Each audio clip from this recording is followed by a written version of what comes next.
नमस्कार, मैं वर्षा वर्मा और आप देख रहे हैं माइक इंडिया। ट्रंप के साथ बहस के बाद अब जेलेंस्की नरम होते दिख रहे हैं। उन्होंने कहा कि वो राष्ट्रपति पद छोड़ देंगे अगर उनकी शर्त यूएस मान लेता है तो। इसी बीच ब्रिटेन ने यूक्रेन की तरफ से मदद का हाथ बढ़ाया है। ब्रिटिश प्रधानमंत्री कीर स्टारमर ने घोषणा की है कि वो ब्रिटेन यूक्रेन को 14,000 करोड़ रुपए की मदद देगा। इस पैसे से यूक्रेन 5,000 एयर डिफेंस मिसाइल खरीदेगा जो ब्रिटेन के बेलफोर्ड में बनाई जाएंगी, जिससे कि वहां डिफेंस सेक्टर में नौकरियां बढ़ेंगी। बता दें कि इससे पहले भी स्टारमर ने यूक्रेनी राष्ट्रपति जेलेंस्की को भी 24,000 करोड़ रुपए का लोन देने की भी घोषणा की थी। स्टारमर ने कहा कि अमेरिका कई देशों से ब्रिटेन का भरोसेमंद साथी रहा है और आगे भी रहेगा। ये बात उन्होंने यूक्रेन युद्ध पर यूरोपीय देशों की डिफेंस समिट के बाद कही। इस बैठक में 15 देशों के राष्ट्र प्रमुख, तुर्की के विदेश मंत्री, नाटो के महासचिव, यूरोपीय संघ और यूरोपीय काउंसिल के प्रेसिडेंट शामिल हुए।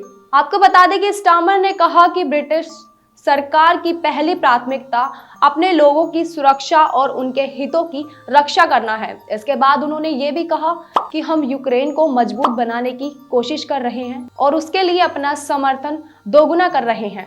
समिट में शामिल नेताओं ने यूक्रेन को स्नेह सहायता जारी रखने और रूस पर आर्थिक दबाव बढ़ाने पर सहमति जताई। साथ ही ये भी तय किया गया कि किसी भी शांति वार्ता में यूक्रेन को शामिल नहीं किया जाना चाहिए।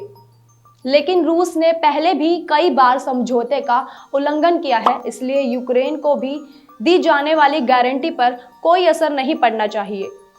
इस बैठक से पहले स्टारमर ने कहा कि ब्रिटेन, फ्रांस और यूक्रेन मिलकर रूस यूक्रेन युद्ध को रोकने के लिए एक प्लान पर काम करेंगे और ये प्लान अमेरिका के सामने रखा जाएगा। उन्होंने कहा कि ये प्लान भी तभी काम करेगा जब अमेरिका अपनी सुरक्षा की गारंटी पर टिका रहेगा। बैठक के बाद यूरोपीय कमीशन की अध्यक्ष उर्सुला वॉन डे ने कहा कि यूरोप को तुरंत हथियार बंद करना होगा और डिफेंस निवेश बढ़ाना होगा। इसके बाद नाटो के महासचिव मार्क रूटो कहा कि यूरोपीय देश यूक्रेन को सपोर्ट बढ़ाने के लिए कदम उठाएगा। साथ ही पोलैंड के राष्ट्रपति डोनाल्ड टस्क ने कहा कि पश्चिम पुतिन के ब्लैकमेलिंग के आगे नहीं झुकेंगे।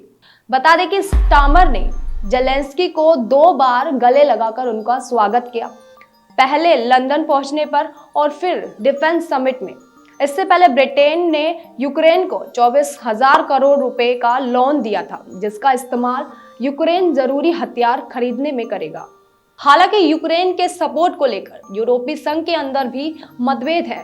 स्लोवाकिया के प्रधानमंत्री रॉबर्ट फीको ने कहा कि वो यूक्रेन को आर्थिक और स्नेह मदद नहीं देंगे।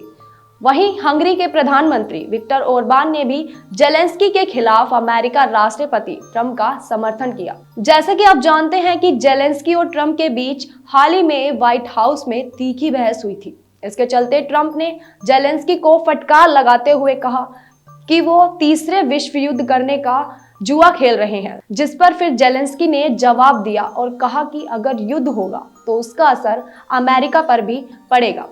इस खबर पर आपकी क्या राय है, हमें कमेंट में जरूर बताएं। Bureau report, Mike India.